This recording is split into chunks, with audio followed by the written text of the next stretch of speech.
Hey guys, so I'm doing a series of videos and I wanted to just do another quick video about taking out more stuff. So, and I'll go more in depth. I've just done a few videos in a row, so I'm kind of over it just a little wee bit because I'm excited when it gets to the rest of my day. But I wanted to take out chia seeds. I don't care if it's on my site. Don't care. Coconut butter. Yes, the coconut butter. Egg whites. Well, you have like one white and a couple yolks. And I really just wanted to talk about that conversation again. Yes, again. And plus, add a little bit more foods. So people are like, oh, I've gone through your videos and there's a video of you talking about grapefruit. And I'm like, there is? Don't look at it because it's wrong. And I've got to go back and go through the history of some of the stuff that I spoke about before that is clearly not keto approved. There's a video of me with sweet potatoes. That was not for me, but back then I was too uncomfortable with the idea of talking about my journey into keto. So I would do like paleo talk when really I was never really paleo. But the reality is you have to do a process of elimination to find out where you lie. So I want to talk about a little bit about my client experiences, what happens when you cut out food and subjectivity on food and food, porn. Okay, so I have a client that I put her on a keto plan and we had a consultation and like literally within days, no joke, she was in ketosis. Supposedly, allegedly. And the issue was her numbers were absolutely fantastic, but she still felt like crap. And yes, the glucometer is a fantastic tool. But the good thing about me coaching people every day, and the numbers keep growing, it's really fascinating that you really start to understand, yes, most people you can test with a glucometer and you can take those ranges and they will be applicable and they will be relatable to what you are actually experiencing that day. If your glucose drops or if it spikes, you can connect it to staying up late, working out late, stress, boom, glucose, spike, poor sleep, couldn't sleep at 3 a.m. Glucose spiked in the morning. Because some people have numbers that completely bounce around. Now, I prefer the fasted number over the A1C because fasted is really going to show me what's happening when you sleep. And that's when you produce your darn ketones. So the fasted really is the number that I look for. But with that said, this woman had keto, like her glucose was millimolars. Her glucose was in the 3.7, 3.9, which is more towards like 60 milligrams per deciliter or 50 in the 50s even. And her ketones were up at like 3 point something, 3.0 in millimolars, yet she still kept complaining of feeling tired. And I was like, that's odd. Why is that?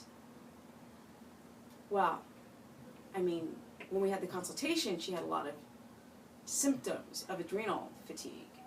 So it's very interesting in this particular case that she could get such great numbers, but still show those signs of adrenal fatigue, like tired in the middle of the day, which is a typical sign that the adrenals aren't functioning.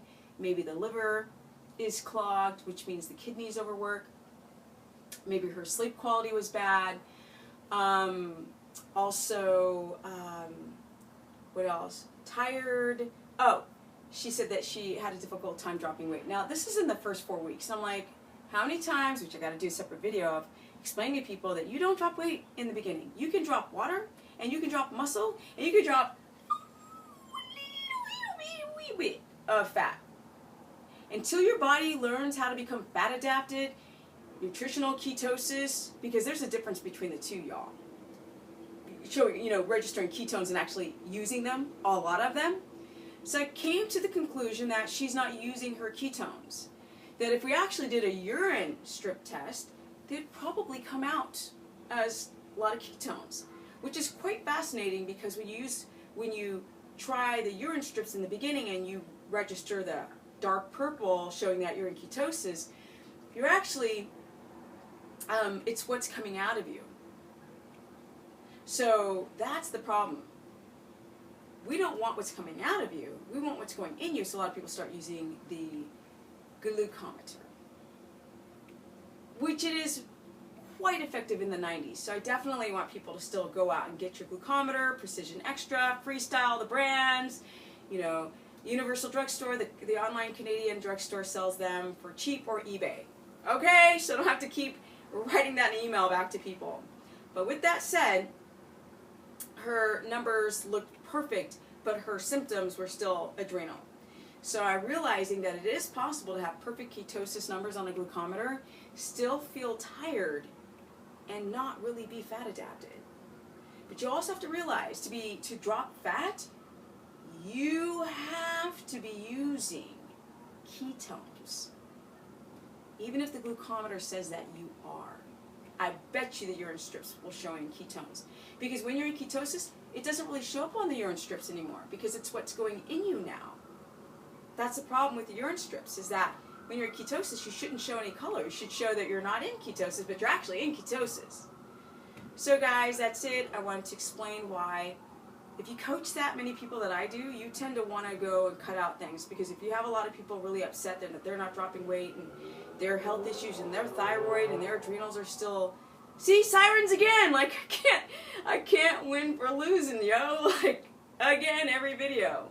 But that's what I wanted to talk about. Really want to talk about the importance of understanding that sometimes you have to do a process of elimination of things. Yes, and even little, you know, microscopic grams of casein can create these issues. So even if your glucometer looks fantabulous, you might still have adrenal issues or histamine issues that you're not even aware of. So with that said, it's probably very important to cut that stuff out. Okay guys, that's it. I'm so excited. And I'm just loving my workouts. They are awesome. Everything building, glutes, abs for days, couple thousand calories, bam! Yeah! I love it. Like, it is undeniable, yo. You guys gotta jump on the keto train. And if you don't like that I'm jumping around, keep on rolling. Because you guys keep complaining. Well, most people are freaking awesome sauce. But some of y'all complain and you keep watching. Like that dude watching me. Okay guys, if you want to learn more, go to stephanieperson.com, or you can go to Stephanie the Business Person on my Facebook fan page, because I post cool shite every day. Or you can go to Stephanie Ketogenic on my Instagram. Peace out. Bink!